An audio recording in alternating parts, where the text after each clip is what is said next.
कस्तूरी उसे धारण करने वाले मृग की नाभि में होती, किंतु वो मृग उस कस्तूरी की सुगंध को लेकर उसे पाने के लिए यहां वहां भटकता फिरता।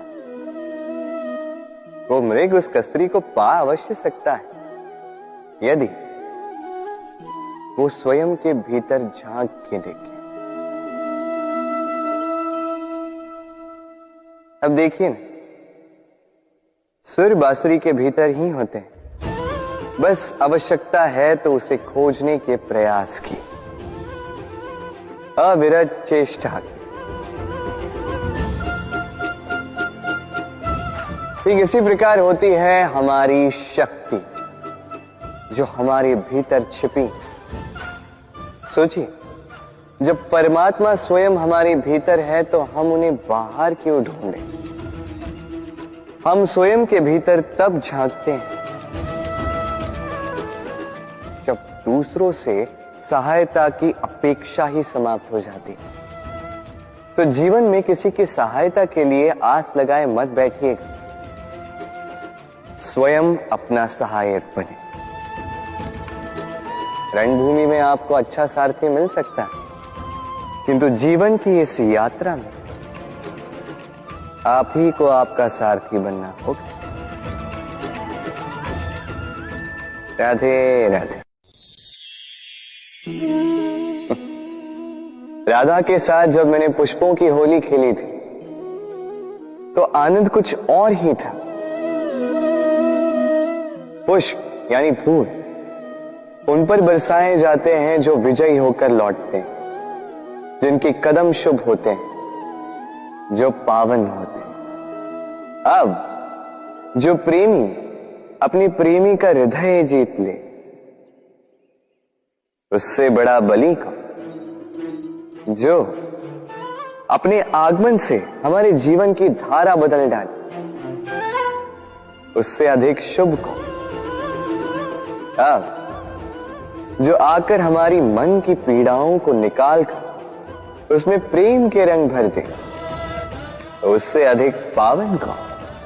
तो हर वो व्यक्ति जो आपके लिए प्रिय है, जिनसे आप प्रेम करते हैं, फिर चाहे वो आपकी मां, बाबा, मित्र, भाई बहन, गुरु, उन पर पुष्प वर्षा ना केवल आपको हर्षाए बल्कि उनके मन को भी उल्लासित कर दे, क्योंकि रंग के साथ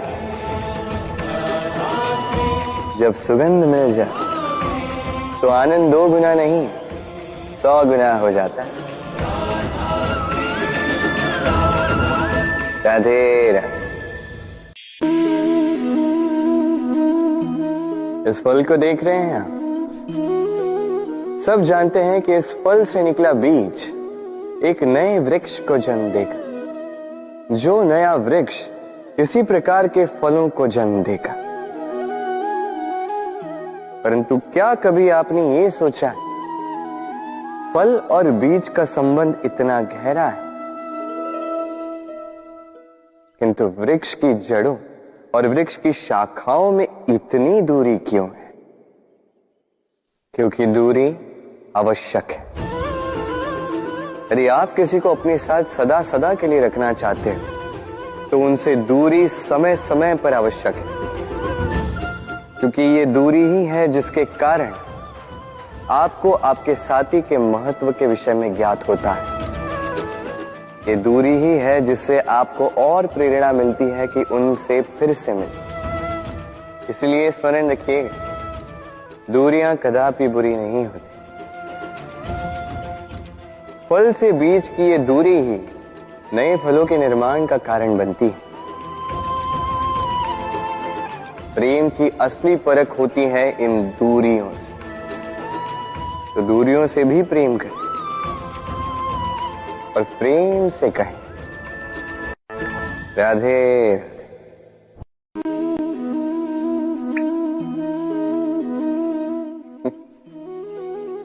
आकाश की वर्षा से गिरी बूंदें बड़ी ही शीतल, मीठी और पवित्र होती, किंतु सबका भाग्य भिन्न भिन्न होता है। अब देखिए, यदि कोई बूंद केले के पत्ते पे गिर जाए तो ओस बनकर ठहर जाती, प्रकृति की सुंदरता बढ़ाती, जीवों की प्यास बुझाती। यदि कोई बूंद सीप में गिर जाए तो मोती बन जाती, और यदि कोई बूंद सर्प के मुख में गिरे तो विष बन जाती। अब सबकी उत्पत्ति एक है किंतु गुण भिन्न भिन्न है। क्यों? कारण क्या है इसका? कारण है संगति। संगति का प्रभाव बड़ा ही भीषण होता है। चाहे तो आपको आकाश में बिठा दे, चाहे तो आपको पाताल में धंसा दे। अब वर्षा की बूंदें तो ये चयन नहीं कर पाती कि इनकी संगति क्या होगी, उनका भाग्य क्या होगा, किंतु हम तो मनुष्य, हम तो अपनी संगति चुन सकते। तो सोच विचार करके संगति चुनिएगा। ये चयन आपका होगा और इसका परिणाम भी आप ही को भुगतना होगा। राधे राधे। सर, ये शब्द सुनते ही मन में एक आकार प्रकट हो जाता, एक विष से भरे फुंकारते हुए भयानक से जीव का। यदि ये सर्प किसी के घर पे मिल जाए तो कोलाहल मच जाता, लोग सुरक्षा का प्रबंध करते हैं, भीड़ इकट्ठा हो जाती है उस सर्प के प्राण लेने के लिए। किंतु यदि वही सर्प किसी मंदिर में पाया जाए तो क्या होता? लोग उस सर्प के समक्ष अपना शीश झुकाते हैं, प्रार्थना करते हैं, हाथ जोड़ते हैं, दूध पिलाते हैं, स्वयं शिव जी का आशीर्वाद मांगते हैं। अब इस विषय में आपके क्या विचार हैं? सोचिए, मनुष्य भी वही था, सर्प भी वही था, फिर परिस्थितियों में इतना अंतर क्यों? कहीं कोई सर्प के प्राण ले रहा है तो कहीं उसी सर्प की पूजा कर रहा है। अंतर का कारण है संगति और स्थान। जब वो सर्प शिवजी की संगति में था, मंदिर के पवित्र वातावरण में था, तब वो हमारे लिए देवतुल्य हो गया, अन्यथा तो वो हमारे लिए शत्रु ही था, है ना? तो अपने जीवन में संगति और स्थान का चयन सोच समझ कर कीजिएगा, क्योंकि ये संसार आपके व्यक्तित्व का ज्ञान आपके संगति से ही करता है। और हां, यहां बात धनी या निर्धन की नहीं है, यहां बात है संस्कारी और सदाचारी के साथ की। सदाचारी का साथ सदैव सम्मान का कारण बनता है। राधे राधे। संसार में ज्ञानी कौन है? वो जो वेदों का अर्थ समझता है, या वो जिसने जन्म और मृत्यु का रहस्य ज्ञात कर लिया, या वो जो 64 कलाओं में निपुण? नहीं, संसार में ज्ञानी वो जो केवल एक अंतर समझता है, अंतर मान लेने का और ठान लेने का। शब्द बड़े ही सरल हैं, किंतु यदि ध्यान से सोचोगे तो इसका अर्थ बड़ा ही महत्वपूर्ण है। आइए समझाता। यदि मान लो तो हार, किंतु यदि ठान लो तो जीत। यदि मान लो तो कोई अपना है, किंतु यदि ठान लो तो वो शत्रु। मान लो तो भगवान है, यदि ठान लो तो वो केवल एक पत्थर। बस इस अंतर को समझ लीजिए, संसार की हर वस्तु आपके समक्ष होगी।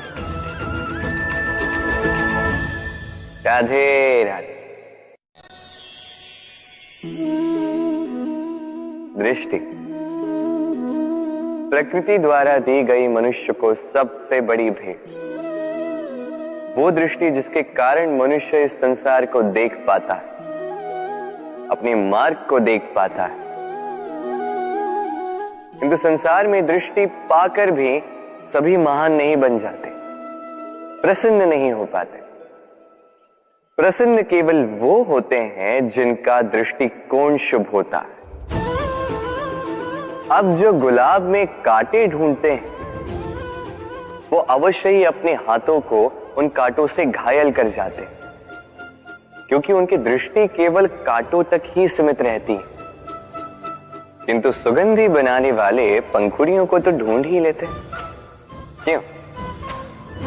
अब देखिए ना, जो अंधकार में प्रकाश पाना चाहते हैं उन्हें दीपक भी सूर्य की भांति लगे, किंतु जो कमियां निकालना चाहते हैं उन्हें दीपक के तल में भी अंधकार छिपा मिले। जो प्रेम पाना चाहते हैं वो परायों में भी स्नेह ढूंढ ही लेंगे, अन्यथा किसी को पाकर भी उनसे अनजान रहने वालों की कमी नहीं। दृष्टि हमें दिखाती है, किंतु दृष्टिकोण हमें वो दिखाता है जो हम देखना चाहते हैं। जो आपकी सोच होगी वही सच बनकर आपके समक्ष आएगा। इसलिए आपके विचार शुभ रखिए और प्रेम से कहिए, राधे राधे। मेरे सामने है गैया का दिया गया दूध जो 2 दिन तक टिकता है। यदि इस दूध को गर्म करके जमाया जाए तो बनता है दही जो 3-4 दिन तक टिकता है। यदि इस दही को मथोगे तो बनता है माखन जो सप्ताह तक चलता है। और यदि इस माखन को ताप दिया जाए तो बनता है घी जो वर्षों तक खराब नहीं होता। अर्थ समझे? ताप और मंथन। जितना परीक्षाओं की कसौटी पर खरे उतरोगे, जितना कठिनाइयों का ताप सहोगे, जितना मंथन की चुनौतियां सहोगे, उतना ही यश, बल और सामर्थ्य बढ़ेगा। तो कर्म करो, कठिनाइयों का सामना करो और मंथन से मन को शुद्ध रखो। मन प्रसन्न होकर बोलेगा, राधे राधे।